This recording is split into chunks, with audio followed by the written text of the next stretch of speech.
In a world where entertainment is viewed as mindless diversion, only good for momentary distraction, you are about to enter a new world, and you will never view entertainment in the same way again. This is Popcorn Theology.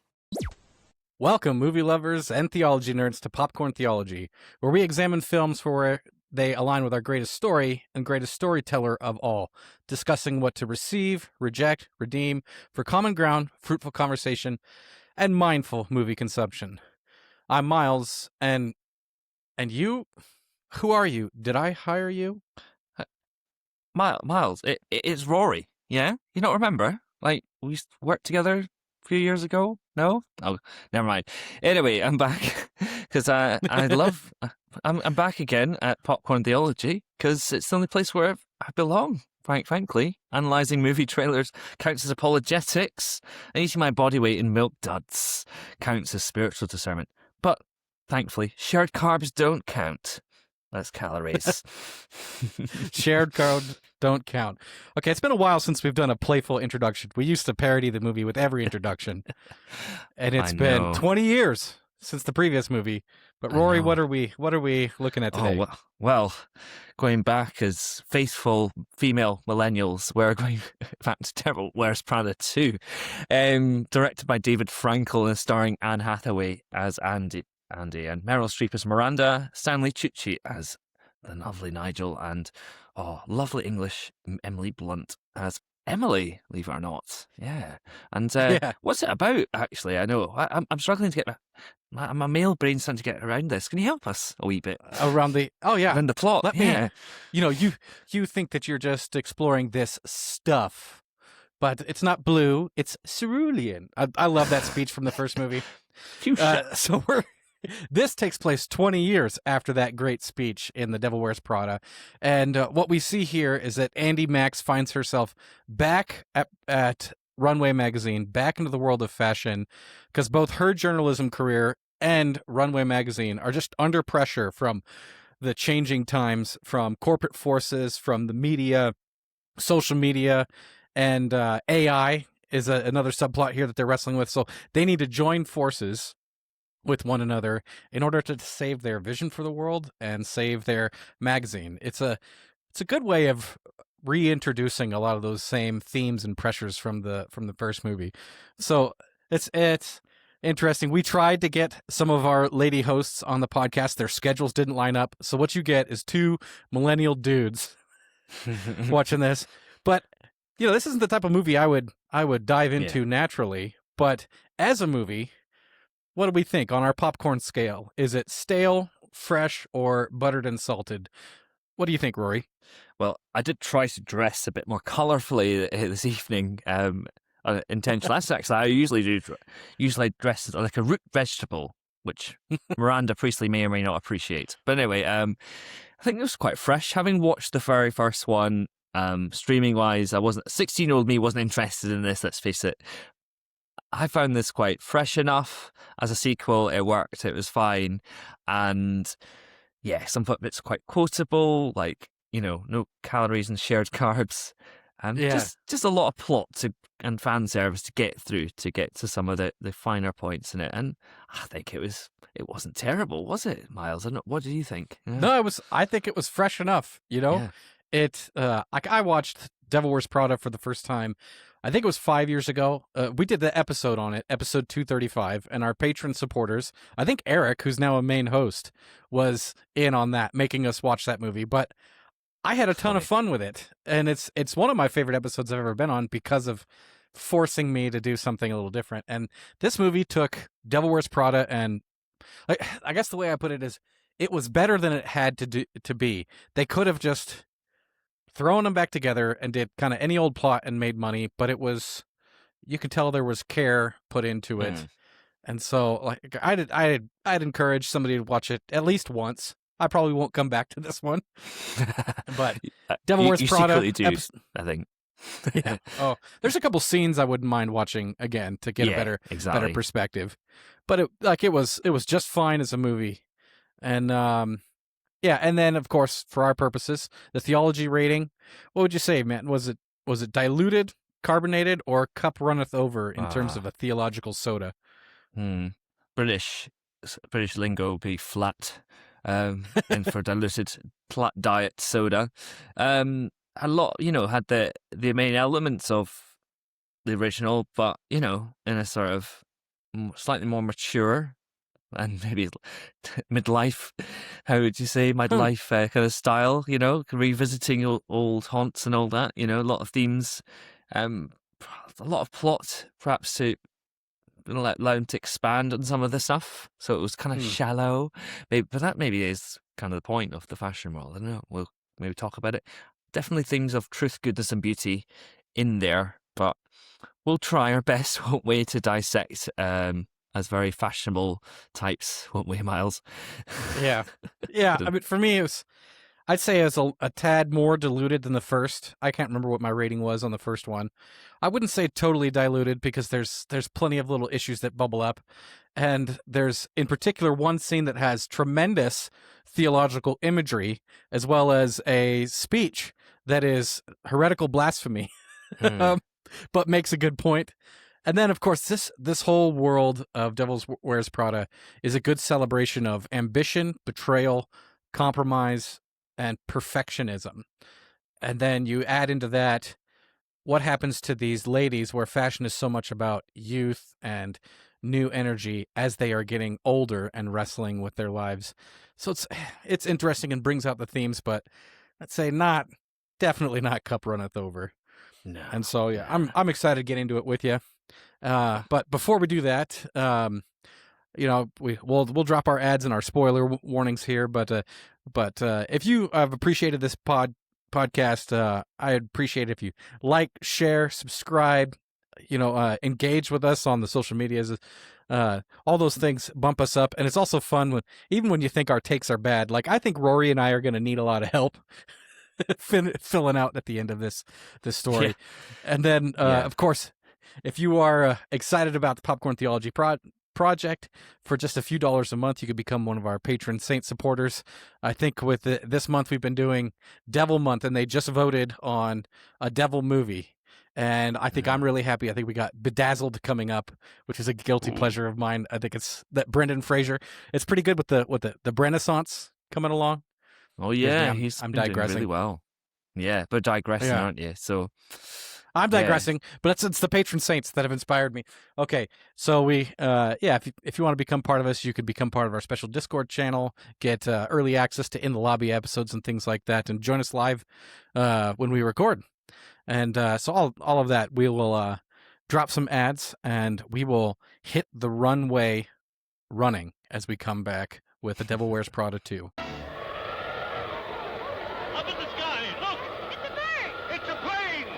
Cinemagog, The Marvelous Era. James Harleman here, the cinema guy, announcing the sequel to my first book on film and faith. Let's face it, entertainment has changed dramatically since the first book published in 2012, and comic book characters and franchises are everywhere. So I decided to set my sights on superheroes and examine the evolution of Hollywood in this follow-up to the first Cinemagog book. For example, what does Loki tell us about culture's view of God? Why does the Marvel Cinematic Universe and the Infinity Saga continually align with biblical themes? In the Marvelous Era, I review each film and show not only how the individual movies express gospel parallels, but each phase essentially reveals a multi-point sermon. I also explore DC, Star Wars, the Monsterverse, and more. Without compromising scriptural truth, we can sift these stories and discover how we might reject, receive, and redeem ideas for personal reflection and Christian conversation. Also, has Hollywood's messaging gotten worse? The book explores ways these marvelous mythologies correspond with conversion, Christian living, church history, and Reformation, but I do also highlight what has been the entertainment industry's darker, indoctrinating decade, as well as toxic fandom and the dangers of immersion in pop culture that just might drown us spiritually if we're not careful. So suit up, assemble, and join me on a journey to the Infinity Saga and beyond. Cinemagog, The Marvel Us Era. Now available on Amazon.com in paperback, hardcover, and Kindle editions. Hey, this is David, and if you're listening to Popcorn Theology, it's probably because you're interested in theology or movies, or best of all, both. And that means that you're our kind of people, sharing common interests with our listeners and viewers as well. So why not partner with us and advertise your business or ministry right here on Popcorn Theology? We're looking for great, like-minded sponsors and offer reasonable rates with a variety of formats to get your message out. Remember, our fans aren't mindless consumers, so they'll give you thoughtful consideration. That's a big part of what we're all about here. So for more information on advertising with us, contact feedback@popcorntheology.com. And we're back. Spoiler warnings dropped, and we are digging deeper into The Devil Wears Prada 2. Popping that popcorn. Okay, Rory, you thought it was fresh. Why is that? What are some spoilery allowable comments that you have? Yeah, so I just like them getting back together. I think the whole point of it is, I thought, well, I don't care whether it's the best film in the world. I love, when you just friends just want to reconnect, yeah? And I think that's what it does really well. It just reconnects the characters together, especially the interactions like with Nigel and Andy. Nigel's played by Stanley Tucci, Andy played by, what's her actress's name? I've forgotten her. Anne Hathaway. Anne Hathaway, sorry. Shakespeare's wife.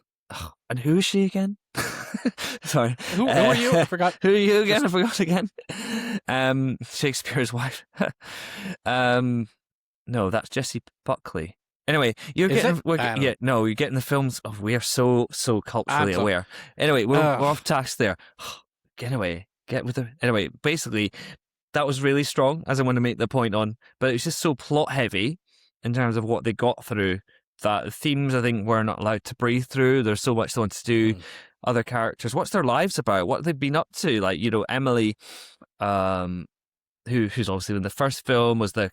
She's got kids that appear once, I think. Yes, that's right. And she's obviously divorced, and it's by video call and things like that. And yeah, and then obviously you have Andy says, "Oh, I've frozen my eggs." I'm like, huh? What's the motivation for that? Okay, it's just said in a throwaway line, like, but it says a lot about what her career and how career-minded she is towards her journalism. I guess that says a lot. And yeah, I think it was a lot of fun, wasn't it? It wasn't going to win an Oscar. Yeah, I think that's fine. Yeah. Getting the band back together, it was fresh enough, enjoyable. Even after watching, I think I've seen the movie maybe 1.5 times.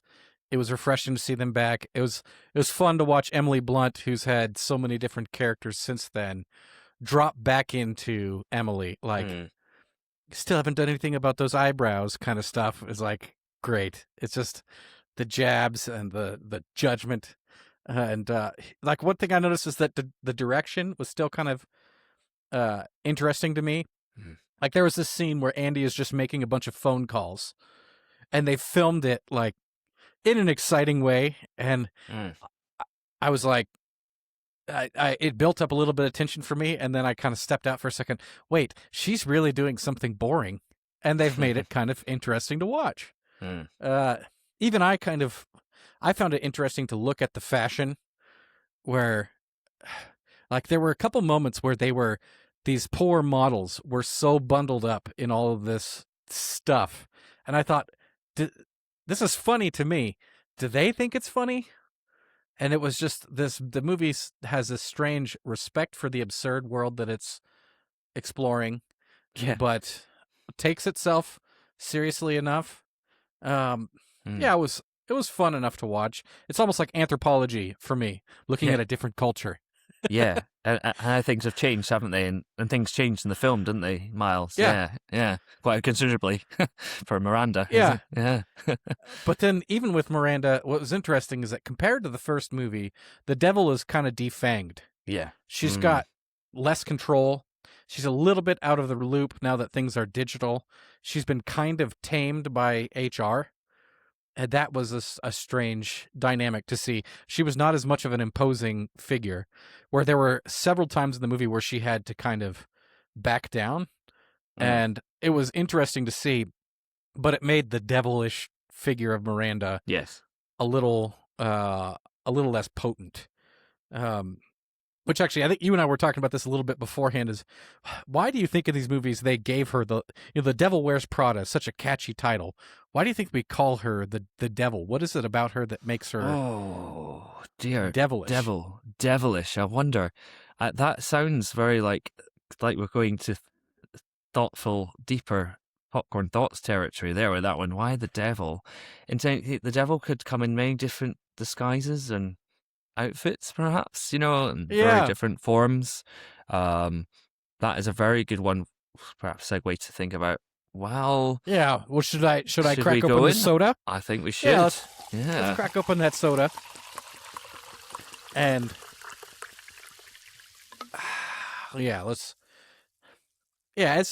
that's one of the reasons why we've even picked these movies, is because it has devil in the title, right?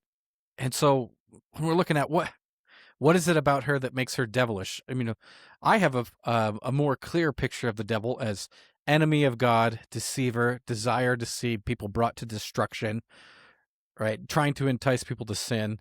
But that's not Miranda's motive in these movies. But she's called a devil of the people around her. I mean, part of it is that she's mean. Like, she's introduced in a great way in this movie. Andy comes back, and we have all had these emotional experiences, this journeys with these characters, and Miranda doesn't remember Andy. I was like, that was a wonderful piece of plot right there.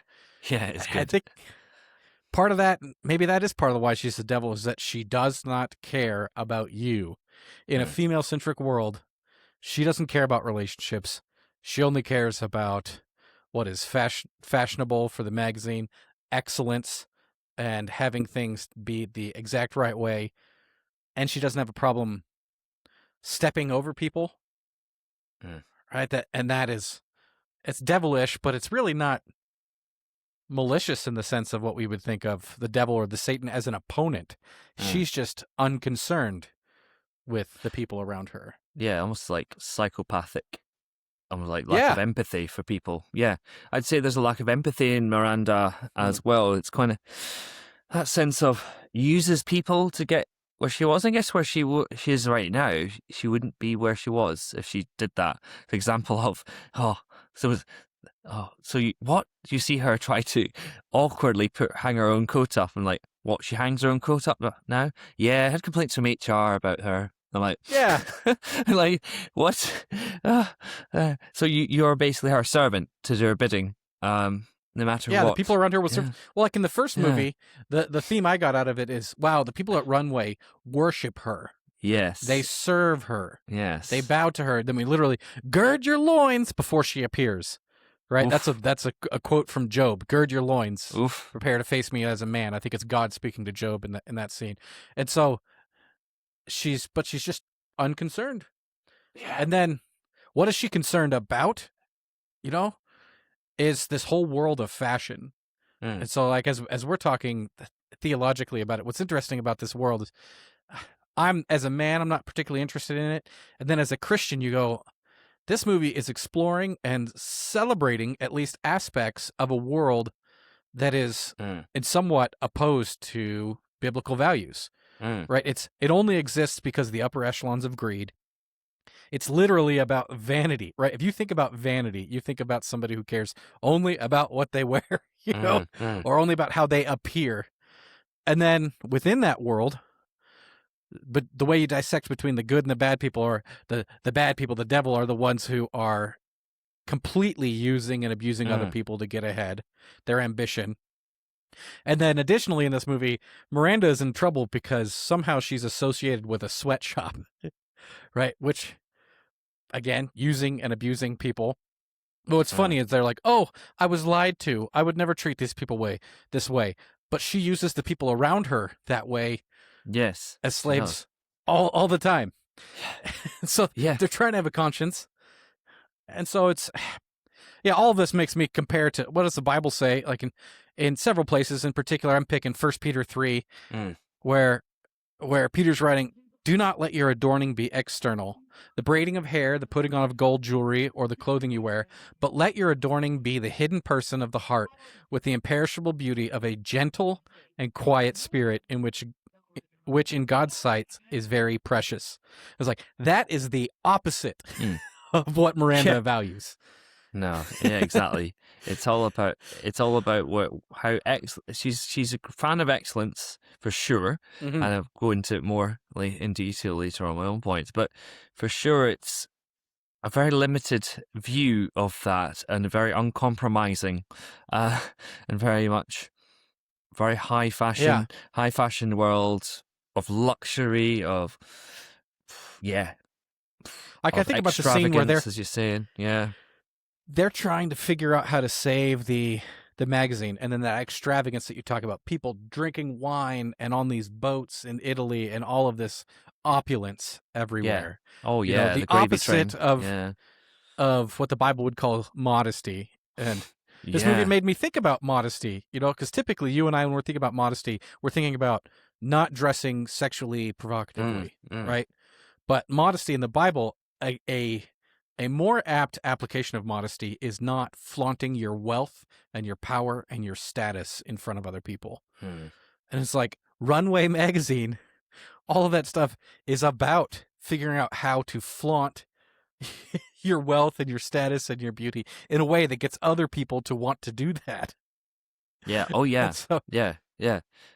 It's like, you know, influencer kind of culture, like, as well. It's like that. You want something. It's making you desire that, their lifestyle, making you want that.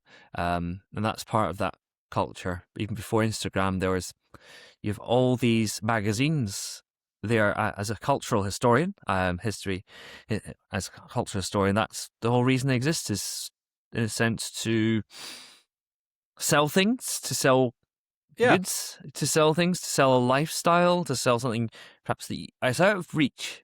You see? Yeah. Literally out of reach for most people, 99% of the people in the world, quite frankly. And that's harsh, but that's the reality. But yet, it's the love of it is enough to want people to pursue it, or even to preserve their own status. You know, I mean, yeah. So there's the devil certainly can use this world. I mean, I was trying to think of a male version of, you know, what's something like, I sometimes feel guilty about watching some of the sports I do, knowing that these guys are getting concussions and things. You know, I'm using them for my own entertainment, and it's just an interesting opportunity to bring up what do we think about that world as Christians, and then this movie is trying in somewhat to redeem that world, even as they're trying to have a bit of a conscience about, like, Andy's like, there's real journalism, she wants to help her friends, and this might bleed well into what you were going to talk about, is there's beauty out there and excellence out there that's worth celebrating. Yes. But is this the way it should be? Yes. So, I'll let you run with it. Yeah. Yeah. I know, it's like the line from Samwise in the Lord of the Rings, like, Mr. Frodo, there's a world, there's a dark, there's still good in this world, and it's worth fighting for, you know, Master Frodo. And that's you know, that speaks to me. Yes, and like it kind of does. Yeah, weird Lord of the Rings and Devil Wears Prada, different worlds completely. The outfits would not be approved by Miranda at all. But anyway, themes that perhaps stood out to us now, that when we get into those sort of, you know, we talked about, moved on from modesty. Actually, I do think there's a lot of redeemable features in here, because they're pursuing the true, the good, and the beautiful. But there's an assault on the true, the good, and the beautiful in this film. It's kind of promotes it in a twisted way, but also it's trying to defend it. It kind of is human beings in a nutshell. And I'd say the example is, like, Andy wants to maintain that true. She's that journalist. She wants the truth. Give up her opinion. The true. Yeah, the truth. She wants to pursue truth, and she's built her reputation and integrity based upon the truth. Back starting in Runway in the beginning as that intern. Who are you? And she kept on pursuing that, and is kind to Runway. That's why she walked away, you know? Yeah. Because at the end of the movie, everybody wants this life.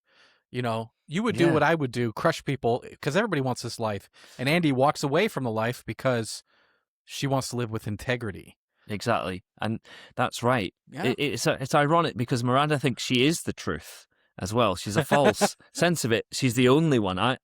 It's my view of how I run things, and my view of what fashion is and what should be in this magazine is the truth. She's kind of like a high priestess, Miranda High Priestley, as I call her. Miranda Priestley. You might have something there. Miranda High Priestley, you know, and there's a theme going on here because hold that thought about the tabernacle later on. But then, you know, I think, Miles, I don't know if you noticed, but we talked about the excellence. Like, I love what you talked about there. The good, that integrity you talked about. It's just crazy that she wants to maintain that justice, the just right sense. It's unjust that that she got laid off because of some corporate cuts, because they just want to do some AI videos, or they want to just do things that don't matter, but things that grab people's attention instead. And Runway's having a similar issue where the magazine, like newspapers before it, is kind of gone the down, and people aren't picking up. People are just grabbing what's eye-catching, rather than what's good. Yeah, there's an integrity issue there, and she wants to do that. She's obviously brought on to restore the integrity of Runway again because it's been caught in a scandal with the sweatshop, illegal child labour, unwittingly. So there's a sense of she's the goodness brought back into the company again. Yeah, she is. Yeah, you know. Yeah, you see that. Yeah? Yeah, you're helping me put it together. Line. Yeah. She has to straddle that line very carefully because she finds, Miles, do you remember the scene where she's working with, is it, not Lenore. This is why I'm really bad at fashion names. But Emily's working Dior. Yeah, Dior. Emily's working with Dior, and they have to do a piece for money reasons. They have to basically give Dior loads of pages of fluff, as they call it. I was a journalist once, of fluffy. Yeah. That give them priority, give them, cut a deal with them. And Emily's doing that. They're working some backroom deals. It's not just about what's true. It's actually, you're promoting, you're selling stuff. It's like, oof, that compromise between... So you saying that Emily is the figure of compromise? Like, this is the direction that this world might go. The world actually is. Yeah. She's sucked into that world. And lost her soul. Andy's trying to keep in the side of the good. You see, you see what being, but she wants the fruit of the success of the good, as it were, without actually being good. She's tempted all throughout the movie. Oh yes, to crush Miranda, to sacrifice her integrity to survive. That's right. Yeah, and so she's tempted all throughout the movie. Yeah, tempted all the way through, and he's even going through the takeover. The takeover is her partner is involved in that one, and she's like, the only reason she wants that to go through is so that she can be the head of Runway. The only reason she wants to be number one. I want to be God. I want to be God of this industry, the captain. Yeah. The new high priest. The new high priest. I'm going to take over. Let's have a coup. Let's do it. And just get to basically walk all over and crush Miranda with a couple of $100 million. Yeah, I think I am seeing your conflict of the good, the true, and the beautiful. You know, my wife came away with the same kind of. After watching this movie, I said, do their lives? Is there anything in this movie that resonated with you? And she goes, well, not really, because they don't have any lives. Their lives are not like mine, and I don't want their lives. But she used that exact same statement. I do want to bring the good, the true, and the beautiful into this world. But she's like, but I believe that God has placed me to bring the good, the true, and the beautiful into my family. She's like, if you made all the decisions, our house would be totally plain. And I said, you're right. She's shown some good truth and goodness and maybe a bit of beautiful sass into that statement there. Your wife is very fortunate to have her. See, but it's interesting, Miles, as well. Like, we're saying aside from your wife is hit on the point that the beautiful in this one is fashion. Of course, it goes without saying, isn't it? It is about beauty, isn't it? It is about pursuing it, or a version of it. And for example, you have Nigel, who's I think is a really stellar character played by Stanley Tucci. He's great. Yeah. Stable, calm, as he's described, non-shouty but perceptive. Just ooh. And Nigel and Miranda are both lovers of beauty, and you can tell. And Nigel is so full of depth, isn't he? He's not so shallow. He's not the one trampling over anyone, is he? Yeah, if you think about Yeah, well, it. Nigel's the hero of this movie. Yeah, he's such a hero. He's the one who's been keeping this whole place alive, and you find out in the end he's the reason why goodness and integrity, aka Andy, has been pulled back into Runway. It was him. Exactly. Behind the scenes, you find that. Oh, that's interesting. That's an he made a few texts. He thought, well, he knows how to work the system in a good way, kind of like know, another biblical parallel comes up, Mordecai kind of level. Yeah. You know, Mordecai and Esther. Mordecai's Esther. It's like kind of in the background, kind of working. So Andy's like Esther. Yeah. It's not the one I thought of before. You, Andy, have been brought in here for such a time as this. Yes, exactly. And it's just occurred to me, I'm like, he knows is great doing this. I'm like, I never thought of that till now, but I'm like, I'll run with it. It's good, isn't it? But on the flip side, though, Miranda, though she seems to act like an ugly character, seems so ugly in character, cares about beauty, but so ugly in the inside, or it appears to be, cold, heartless. But we actually find she does actually have a sense of beauty in her heart, because so the new owner takes over, the son of the original, and he's the kind of like the new kind of entrepreneur, just wants to cut everything and replace it with AI. So the quote here, maybe you can read Miranda's one side for me, Miles, just to vary things up a bit, but I'll read Benji's side, and then you can read Miranda. So all right, Benji says, you get to me, Miranda, for today. Why waste millions on a layout when a server in Ohio can generate the whole thing in 4 seconds? Nobody cares about the soul of a dress, Miranda. It's all just be AI. Ooh. And then what does Miranda say? Yeah. You see a server farm because your mind is a wasteland of utility, Benji. What you call waste is the price of human genius. An algorithm cannot sweat. It cannot bleed. It cannot look at a piece of fabric and remember what it felt like to be loved. You want to automate the world because you are terrified of anything you cannot control. But a machine can only copy what has already been done. It cannot create beauty because it has never known what it means to be broken. Oof. You are not a visionary, Benji. You are just a clerk with a bigger bank account. Oof. Oof. I love that. It feels like I love that. Yeah. And yeah, so she's for all of her flaws, she's a defender of the beautiful and human genius. And the broken. Believe it or not, it's like, what? That's the first you've heard it in that line. It has come out and it's odd in the oddest of moments, but at the right times, in unexpected ways. And then she says, doesn't know what it means to be broken. It cannot create beauty because it's never known what it means to be broken. Wow. And in that moment, she's contemplating the loss of her position, the takeover of Runway. It comes after that scene where she's pointing out that she's about to be betrayed, and she's so when you think that she's devilish and uncaring, she's dropping these truth bombs and these beauty bombs on Benji. Even though he's succeeding in this world, he's just kind of a shell of a person. Kind of like the devil cannot really create. Evil doesn't create. It can only pervert the goodness that has already been created. Yes. And you go, that's what's the redeeming core of Miranda, it seems. And like what's kind of worth celebrating about her pursuit of excellence. Yeah. I mean, we've really fleshed that out. And it just comes out in the odd place there.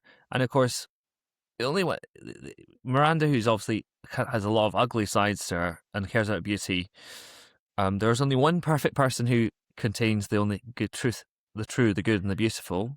Jesus. Yeah. There we go. Sunday school answer there. But, amen. He is the word. Yeah. I mean, we've talked about him, the truth. John 1, he's the word made flesh.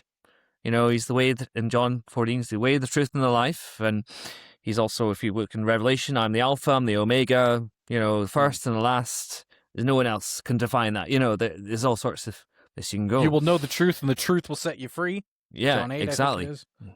Yeah, exactly. And of course, the goodness, there's lots to say about I'm the good shepherd, saying the good shepherd lays his life down for the sheep, his sacrifice, sense of, a better, we're definitely not Jesus, but we're not Andy, or we're not David, we're not David, as we might say, but we do have David's God, in both senses of the word. So Jesus laying that, he's the perfect sacrifice, perfectly full of integrity, never wavers from it. But also we are, as people, we though, as believers, we are masterpieces, believe it or not, of God. God is working on us. A broken people, we know what it means to be broken. We can create beautiful things because God is working beauty in us, reworking in us. We're the potter, he's the potter, he's the clay, and all these sorts of images in the Bible that come up, God's working on us too, to redeem us, and that's the goodness is going to be worked back in, and we're going to be beautiful masterpieces and perfection. That's kind of crazy. The goodness, that's the goodness side of it, Miles, but the beauty side, I think there's one thing that we don't talk about, I think, enough in Christian circles is how God just loves this world so much. We think, oh, it's so awful, the awfulness of this world. Thinks, oh, God, just bin it. I'm like, no, God loves it so much, he died for it. Just bin it. That's just bin it. Literally, that's it. That you heard it there, English like slang, bin it.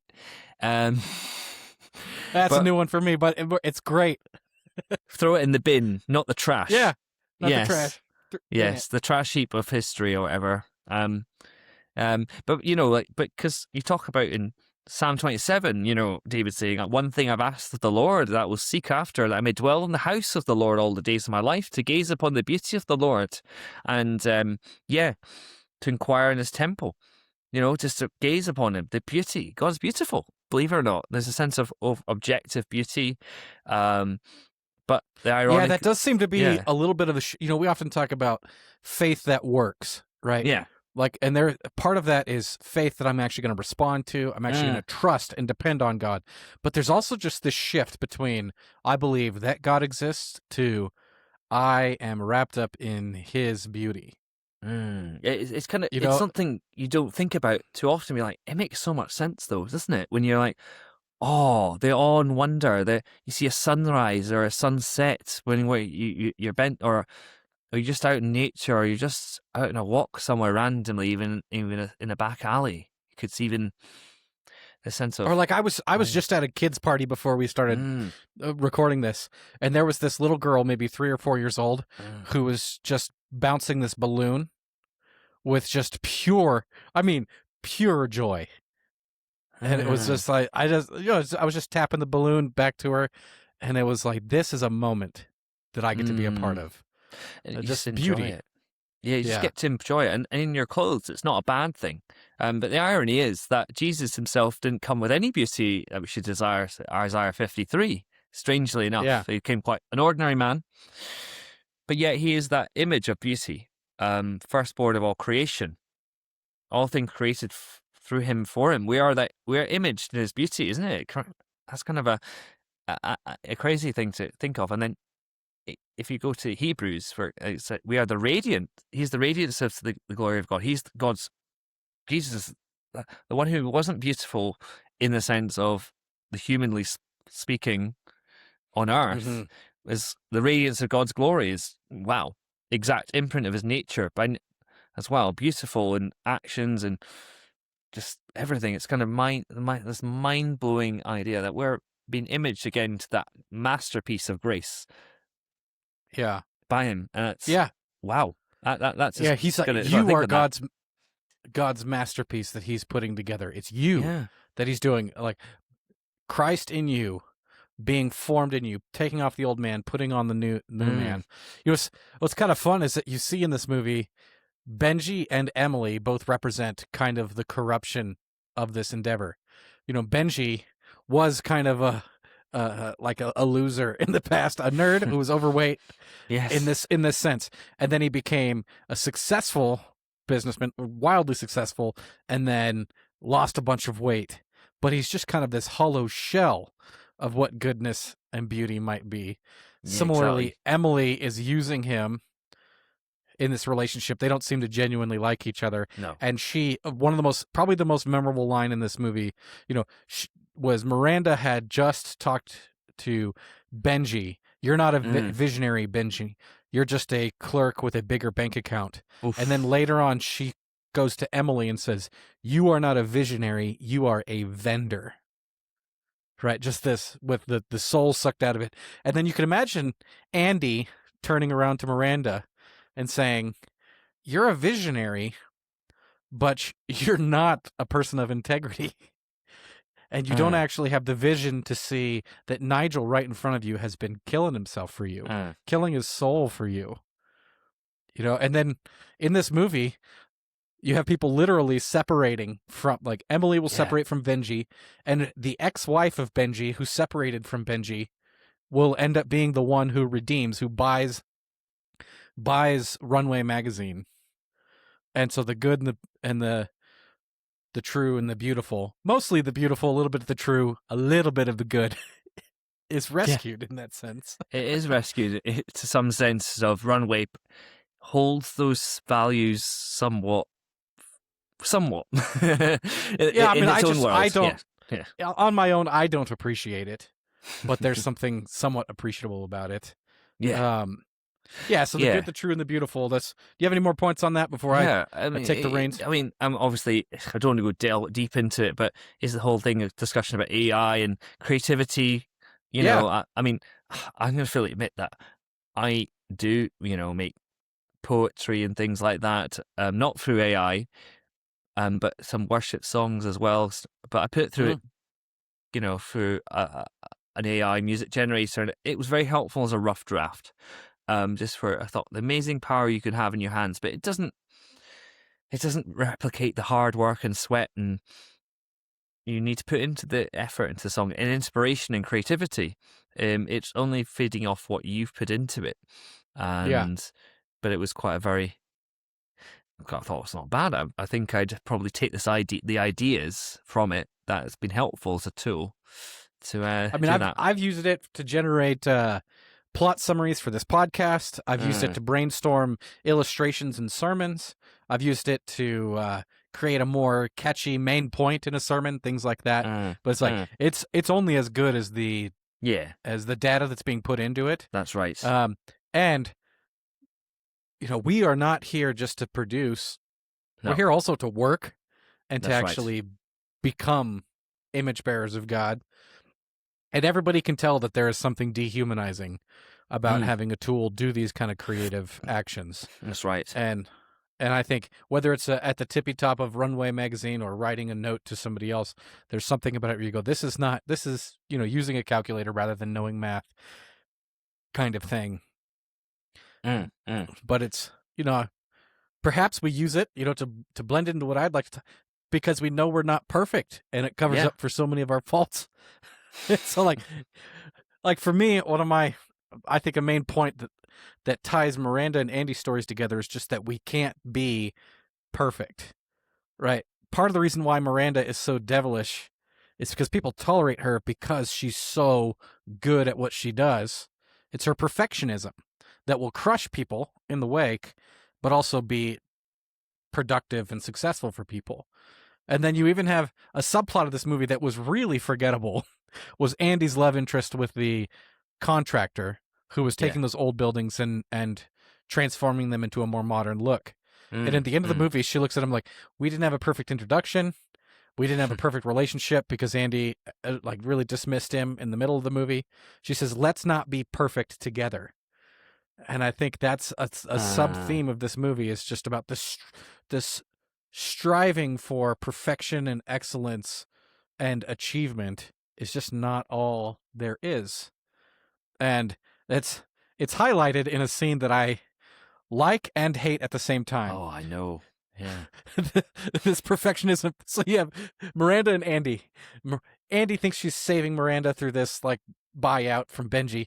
Miranda brings her to this depiction of the Lord's Supper, and she points out, the figure of Christ in this famous painting, he doesn't have a halo, right? And this is because, the rest of us, we're all fallible. Everybody's fallible. None of us are perfect.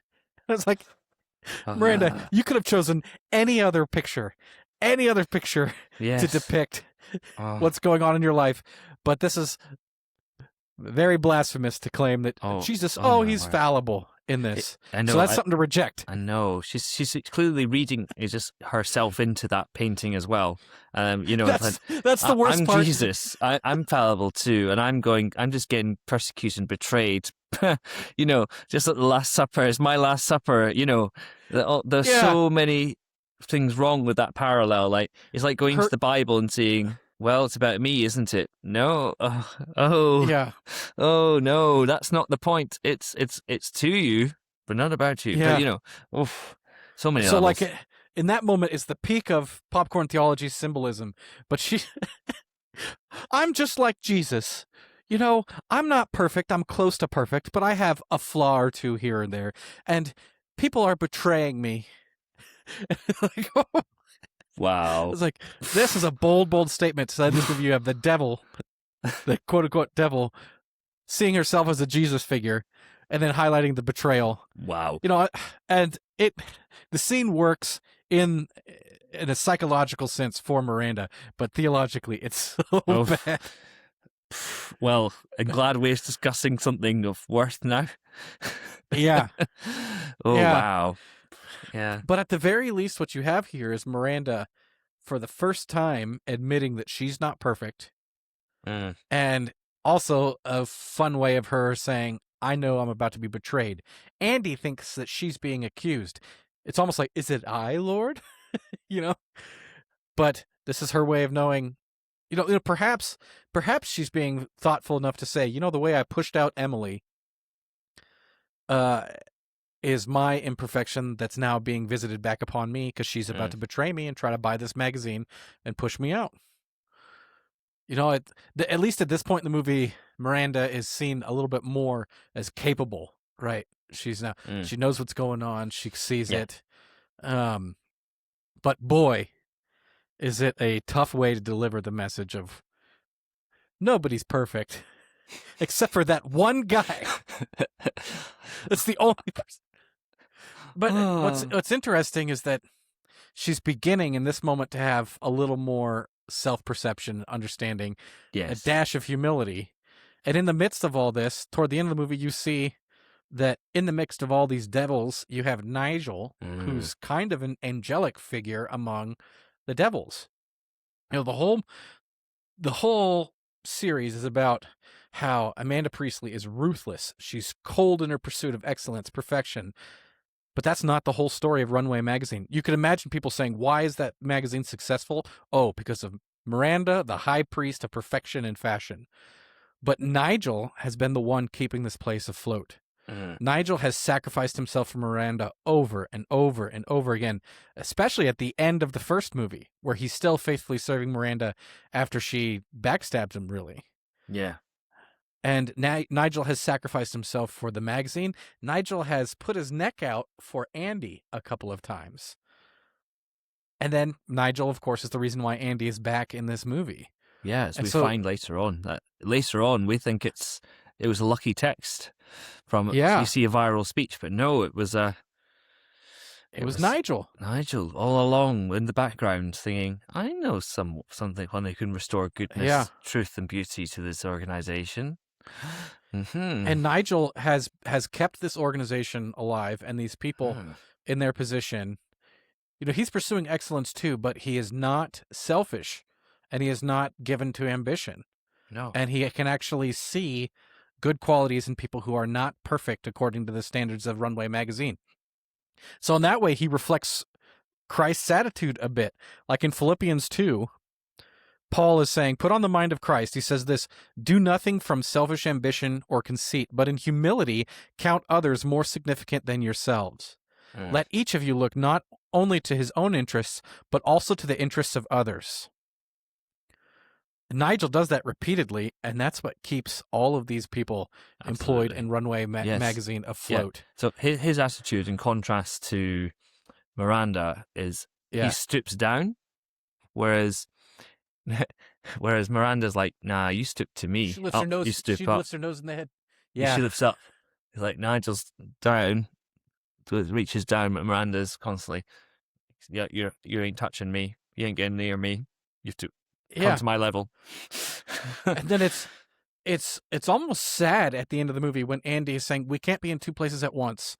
I know somebody who can give the speech. And Miranda says, oh, well, he wouldn't possibly, I would know if he wanted to do something like give a speech. And I was like, she's been so blind to the people around her. I was like, it was sad, really. But it was also a triumph that she actually was humble enough and Nigel got to do what he had dreamed of. And so it really does. This movie fills in a bit of character gap that was left open from the first movie as Miranda learns to look for the interests of other people. And then finally, her conversation in the car, which parallels the peak conversation in the previous movie, she tells Andy, like, go ahead and write that book. And Andy is shocked because she's been tempted in secret to step on Miranda in order to succeed, which is the type of thing that Miranda would do all the time. But Miranda gives her permission. She says, go ahead, write that book, and show them all of like the gory details. I want people to know that there is a cost. Yeah. And I was like, wow, this movie actually shows you that this addiction to ambition and perfectionism is a meat grinder for your relationships. And she goes, oh, I loved the work. I mean, really, in a lot of this, it reminds me of, typically, that's a vice of males, is being workaholics and tossing your family to the side. But it's a little more socially acceptable because males naturally provide and protect more, and females typically nurture more, right? And that pattern works a little bit. But what you see in this movie is those stereotypical virtues are flipped, where Nigel has a lot of the female virtues, often like behind every successful man is a successful wife kind of thing. Yes. It's Nigel behind Miranda. And so I thought it was a pretty insightful way to look at this world of saying, all right, this is a kind of a feminist dream, but behind it is a hero like Nigel, who's laying his life down, counting other people more important than himself, and everybody is succeeding because of him, his Christ-shaped attitude. Like that. That's one reason why I liked diving into the first Devil Wears Prada movie, and this one is that finding these elements of truth and beauty and goodness, as you highlighted, in places I didn't expect. Like Nigel, the Christ figure. in a corrupted and compromised organization, you can still know that there is it's goodness. There's going to another. I call them Mordecai.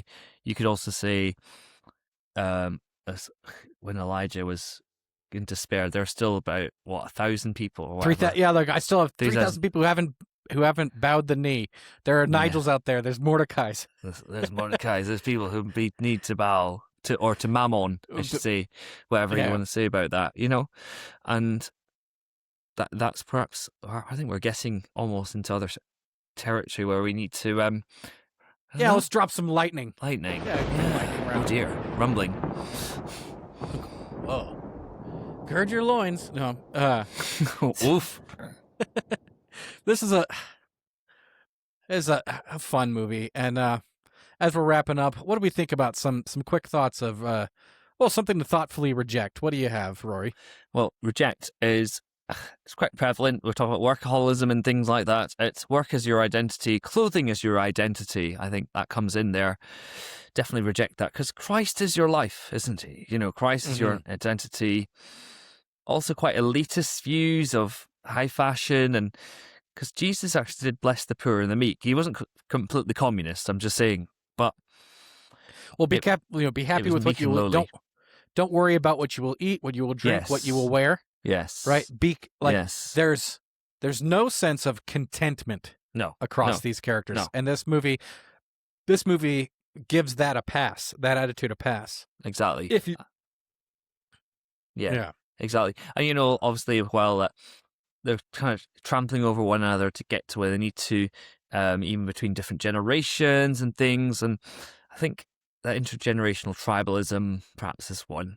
You see the church models the opposite, which is treat older women like your mother, treat older men like your father, and vice versa. Titus and Timothy talk about treating younger women like sons, daughters, sisters.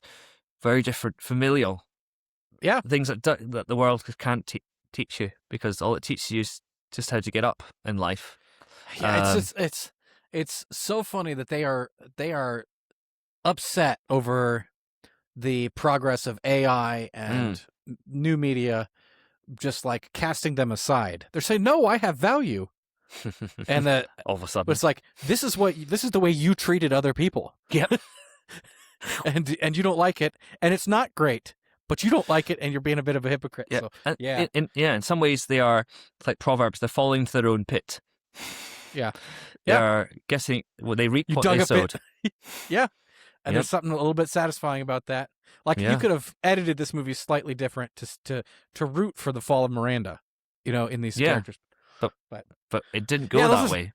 Those are some good things to reject. I guess similarly, you should reject, like, these people ignore their attitude toward family and divorce, ignoring the fact that all of these people, their personal lives have been destroyed by their efforts in the fashion world. They're all divorced, lonely, and alienated, except for Miranda, who's on this second husband, and Andy might work with this contractor guy, but it's like, it's very sad. It's like, what does it profit a man if he gains the whole world but loses his soul, loses all his relationships?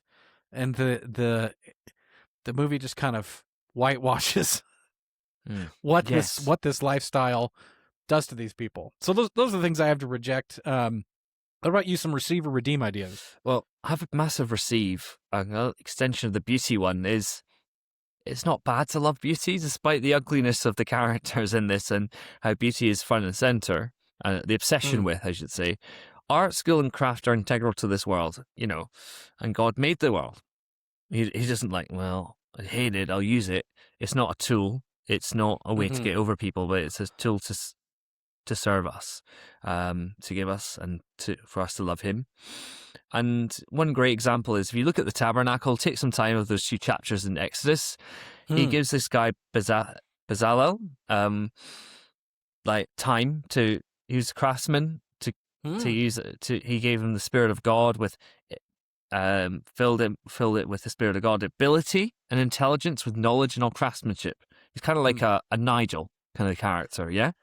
Very much so. To devise artistic designs, to work in gold, silver, bronze, and cutting stones for setting and carving, and wood to work in every craft. And the whole of Israel then got chipped in as well, to every detail, down to every last tassel. And I think Miranda Priestley, if she were redeemed from what she would be in, she'd almost want to certainly have her say on the colour. Yeah. And maybe they do a runway edition on the tabernacle. Well, they designed priestly garments and stuff too. Yes. Yeah, the Spirit of God for artistry. Yeah, exactly. So, like, I'm so apart. Like, that's just not my natural vein, but there really is an appreciation in Scripture for those things. There is. And obviously, you obviously back then you even just like Miranda's house, you couldn't just go into the Holy of Holies upstairs. Only Jesus can and has, but we can enter through and hit with him. He's enter on our behalf, as it were. The greater upstairs, so to speak. Dare to go up there. It didn't end it didn't end well for the last guys to open that box of the tabernacle, did it? So you Indiana Jones. Indiana Jones reference. Oh, I love that so much. So, it doesn't end well for those who are not worthy, as it were. Anyway, that's a side point from that one. But beauty is such to be received if Yeah. yeah, and there's nothing wrong with it, and I think we should be afraid of it. So Yeah, I think that's one way. It's like in pursuit of modesty and not being too sexual or sensual or vain, we often make our lives real plain. It's like beauty is exactly. okay to be celebrated. It just is something that needs to be a servant of the good, the true, and the beautiful, of holiness and righteousness. Exactly. Not the master of it. Exactly.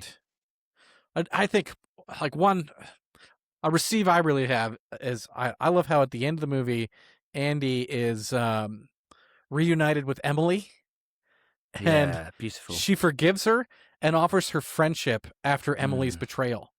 Uh, And I was like, that was a wonderful moment where Andy, contrary to all of these ways these people behave, says, I want to be your friend for you, Emily. You're not just another Emily. And reconciles with her even after Emily betrayed them. And you think, man, we need a little bit of mercy, grace, and forgiveness in our lives. It's a really nice way to end up. And it shows you that Andy did maintain some of her integrity, that success and achievement is not her end all be all. And I think it softens Emily Blunt's characters a little bit. yeah, it does. Like the line that you remember, they order some carbs and like No shared calories and carbs. shared carbs. Don't. Yeah, it's great.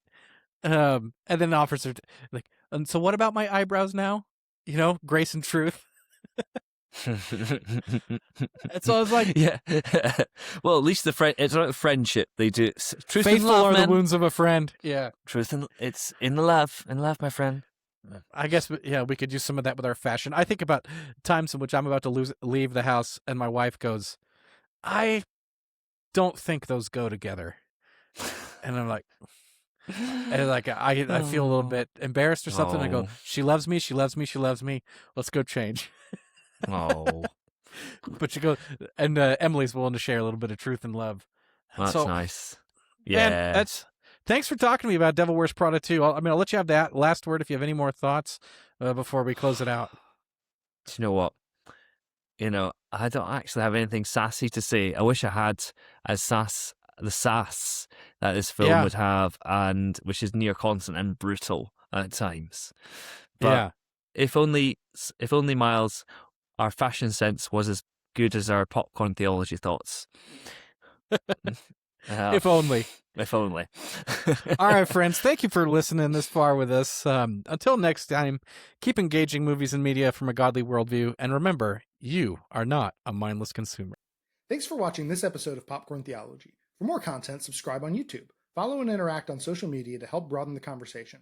Check out our archive of past episodes at popcorntheology.com or wherever you listen to podcasts. And consider becoming a patron saint by supporting us on Patreon, which lets you interact, influence, and enjoy exclusive bonus content.